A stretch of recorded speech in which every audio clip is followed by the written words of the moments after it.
이 새벽에 나오신 우리 성도님들 가운데 하나님 주시는 은혜와 평강이 함께 하시기 바랍니다. 이 새벽 그 이름이란 제목으로 말씀 전하고 은혜 나누기 원합니다. 이 세상에서 이름만큼 그 사람의 힘을 이제 가늠하게 하는 호칭이 있을까요?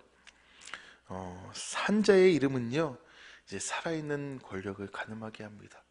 그래서 전 대통령 중에 한 분이 나쁜 사람, 저 사람은 참 나쁜 사람이에요 라고 하면 그 자리에서도 내려와야 되고, VIP가 참 염려하십니다 하면 이제 회장도 자리에서 내려와야 되는 거예요. 누구누구의 이름 덕에 손해를 보기도 하고, 나는 누구누구의 이름 덕에 혜택을 얻었다 라는 말을 우리가 심심치 않게 듣게 되는 겁니다. 그런데 산자의 이름은 그렇다 손 치더라도, 근데 죽은 자의 이름이 무슨 힘이 있느냐라고 우리가 되물을 수 있겠습니다. 그렇습니다. 죽은 자의 이름이야 기껏해야 명예의 사치만 누릴 수 있을 것입니다. 죽은 자의 이름이란 그런 분이 있었지, 그런 사람의 역할을 했었지 라고 생각합니다. 하지만 실상은 산자의 이름보다 죽은 자의 이름이 더 무겁고 때로는 감당할 수 없는 힘으로 다가올 때가 있습니다. 이 경우 죽은 자의 이름은 결국 사라지고 말 현세적인 힘 이상을 가지고 있기 때문입니다. 다시 말해, 죽은 자의 이름이 힘을 얻을 수 있다는 말은요, 오직 그 이름에 영적인 힘이 있을 때만 가능한 것입니다.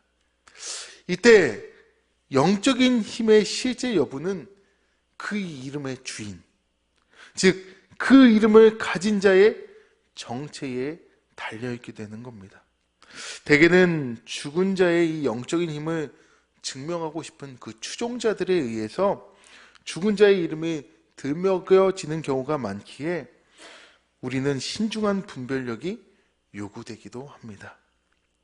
오늘 우리가 말씀을 읽었던 이 사도행전 4장은 우리가 앞에 읽었던 그 3장에 계속 이어지는 말씀인데요, 나면서부터 안진뱅이였던 사람, 선천적으로 장애를 가지고 있었던 그 한 사람을 베드로와 요한이 치료해 준 사건, 그것이 이어지는 것입니다.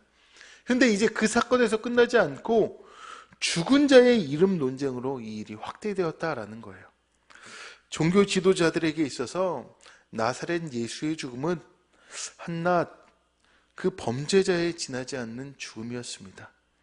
죽은 자의 이름이 갖는 힘을 그에게 돌릴 수 없었습니다.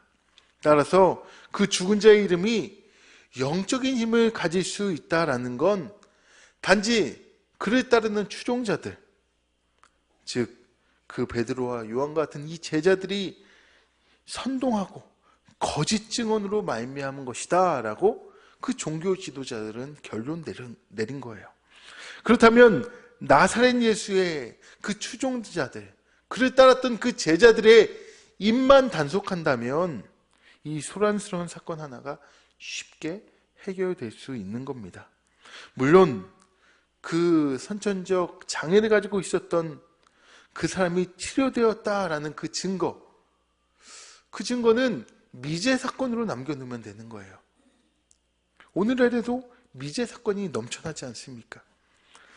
더욱이 나사렛 예수의 그 제자라고 하는 사람들은요, 소위 학문 없는 사람들 아니었습니까? 그런 사람들이 하는 말에 너희가 믿느냐 라고 하면 이 일은 쉽게 다룰 수 있는 문제였습니다. 그래서 종교 지도자들은 그들에게 물었습니다. 너희가 무슨 권세와 누구의 이름으로 이 일을 행하느냐? 참으로 당황스러운 질문 아니었겠습니까? 이렇게 위험 있는 권위로 질문을 던진 이 종교 지도자들에게, 그런데 뜻밖의 대답이 되돌아옵니다.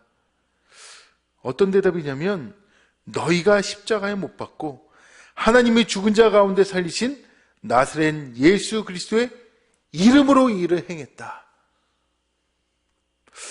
종교 지도자들은 깜짝 놀랍니다. 베드로의 그 입을 이제 살아있는 권력의 이름으로 닫을 수가 없었던 거예요. 베드로에게 나사렛 예수는 이미 죽은 자가 아니었기 때문입니다. 오히려 나사렛 예수는 하나님이 죽은 자 가운데서 살리신 그리스도, 즉 다시 말해 죽은 자의 정체가 다시 산 자, 그리고 그리스도의 칭호를 얻은 구원자라는 겁니다. 다른 이로서는 구원을 받을 수가 없나니 천하 사람 중에 구원을 받을 만한 다른 이름을 우리에게 주신 일이 없음이라 라고 베드로가 선포하는 겁니다. 죽은 자의 정체가 그 이름의 힘을 결정했습니다. 하나님의 대변자로 자청되었던 종교 지도자들의 이름이 6절에 기록되어 있습니다. 살아있는 권력을 대변하는 이름들이었습니다. 하지만 하나님은 단지 죽은 자라고 여겨졌던 나사렛 예수의 이름으로 그 6절에 적혀 있었던 산자의 이름의 권력, 살아있는 그 권력을 무의미하게 만드셨습니다. 그것도 베드로와 요한이라는 본래 학문이 없는 그들을 통해서 그 일을 행하셨다라는 거죠. 한 가지 더 한다면 어느 누구도 그 이름을 알지 못했던, 그 치료받았던, 그 장애를 갖고 있었던 그 한 사람을 통해서 이 같은 고백들이, 선포들이 이루어졌다라는 겁니다. 시편 8편 2절에도 이러한 말씀이 나옵니다. 어린아이들과 젖먹이들의 입으로 권능을 세우심이요. 세상에 많은 이름이 각자의 힘을 자랑합니다. 이 대한민국 오늘도 마찬가지 아닙니까? 그럴지라도 하나님은 이 세상에서 힘없다 하는 사람들의 그 입을 통해 하나님의 나라를 구현해 오셨습니다. 오늘 우리가 12절까지만 읽었지만 끝까지 읽다 보면 종교 지도자들은요, 끝내 이 나사렛 예수의 이름을 거부하면서 그들을 위협하며 집으로 돌려보내며 말씀을 끝냅니다. 하지만 하나님은 그 끝맺음을 살아있는 권력이라고 했던 종교 지도자들의 입에 맡기시지 않고 한낱 학문 없다고 했던 그 베드로와 요한의 입으로 하나님의 권능을 세우셨습니다. 뭐라고 했냐면, 하나님 앞에서 너희의 말을 듣는 것이 하나님의 말씀을 듣는 것보다 옳은가 판단하라. 우리는 보고 들은 것을 말하지 아니할 수 없다. 태어나면서부터 장애를 갖고 있었던 그 사람을 일으킨 이름은 다시 산 자의 이름이었습니다. 그 이름을 자신의 이름 안에 가진 자들에게 그 어떤 이름이 두렵겠습니까? 나면서부터 안진병이었던 그가 다시 산 자의 이름, 나사렛 예수의 이름으로 일어났는데 이제 그 이름 말고 어떤 이름이 그에게 두려움이 되겠어요? 신앙의 힘은 바로 그 이름에게서 나오는 겁니다. 은과 금은 내게 없으나 내게 있는 것으로 내게 이르노니 나사렛 예수의 이름으로 일어나 걸으라. 이 나사렛 예수의 이름으로 능력이 나오는 것인 줄 믿으시기 바랍니다. 이 새벽 우리를 다시 살게 한 그 이름, 그 이름은 어떤 이름입니까? 우리 아버지입니까? 아니면 교회 목사의 이름입니까? 오직 나사렛 예수, 그 이름밖에 없음을 믿으시기 바랍니다. 이 시대를 사는 우리 그리스도인들이 기억해야 할 그 이름, 그렇기에 나사렛 예수의 이름, 그 이름은 단지 죽은 자의 이름이 아닌 다시 산 자의 이름, 십자가에 죽어 끝난 그분이 아닌 부활하여 다시 살아나신 나사렛 예수 그리스도, 그 이름, 바로 그 이름에 참된 능력이 있음을 오늘 하루 선포하시며 경험하시기를 주의 이름으로 축원합니다. 기도하겠습니다.